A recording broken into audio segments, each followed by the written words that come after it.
بسم اللہ الرحمن الرحیم ایاک نعبد و ایاک نستعین۔ میرے پاکستانیوں، جیسا آپ سب کو معلوم ہے کہ عمران خان صاحب نے ہدایت دی ہے کہ 10 دن کے اندر خیبر پختونخوا میں ایک عظیم و شان جلسہ ہونا چاہیے۔ تو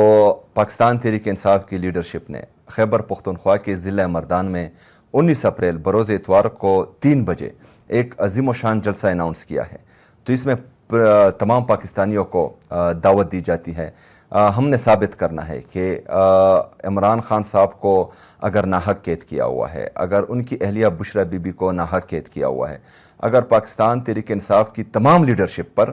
جو ظلم جبر فستائیت پچھلے 3-4 سال سے مسلسل ہو رہی ہے، اس کے باوجود بھی پاکستان تحریک انصافی پاکستان کی سب سے بڑی سیاسی جماعت ہے۔ عمران خان صاحب اب بھی پاکستان کے سب سے مقبول ترین اور قبول ترین لیڈر ہے، اور ہم نے 19 اپریل کو یہ پوری دنیا کو دکھانا ہے کہ عمران خان صاحب جیل میں ہونے کے باوجود بھی پاکستان میں ایک بڑی سیاسی ایکٹیویٹی کر سکتا ہے، ایک بڑا سیاسی جلسہ کر سکتا ہے، اور آج بھی پورے پاکستانی قوم کی دل کی دھڑکن ہے، آج بھی پاکستانی قوم عمران خان صاحب کے ساتھ کڑی ہے۔ تو میرے پاکستانیوں، جیسا کہ آپ کو معلوم ہے کہ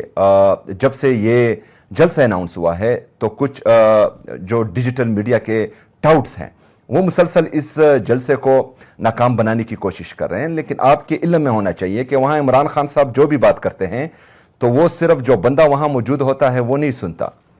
بہت سے لوگ سنتے ہیں، اور ان بہت سے لوگوں کو بہت سی چیزوں کا پتہ بھی ہوتا ہے۔ تو اگر فرض کریں وہ اس جلسے کے خلاف اپنا منفی پروپیگنڈا کر رہے ہیں تو ان کا کچھ مقصد ہوگا۔ اگر عمران خان صاحب نے اس جلسے کو اناؤنس کیا ہوگا تو اس میں جو ہیں ان کا بھی کوئی مقصد ہوگا۔ تو ہم نے عمران خان صاحب کے مقصد کو کامیاب بنانا ہے، ہم نے عمران خان صاحب کی ہدایت پر عمل کرنا ہے، اور اس جلسے کو پاکستان کی تاریخ کا بڑا جلسہ بنانا ہے۔ جس طرح عمران خان صاحب بڑے جلسے کرتے تھے، ہم نے عمران خان صاحب کی ہدایت پر ان کی غیر موجودگی میں ان کو یہ پیغام دینا ہے کہ آج بھی ہم آپ کے ساتھ کھڑے ہیں، کل بھی کھڑے تھے، اور انشاءاللہ تعالی آئندہ بھی کھڑے رہیں گے۔ میں آپ سب کو دعوت دیتا ہوں، آپ اس میں بھرپور شرکت کریں۔ شکریہ۔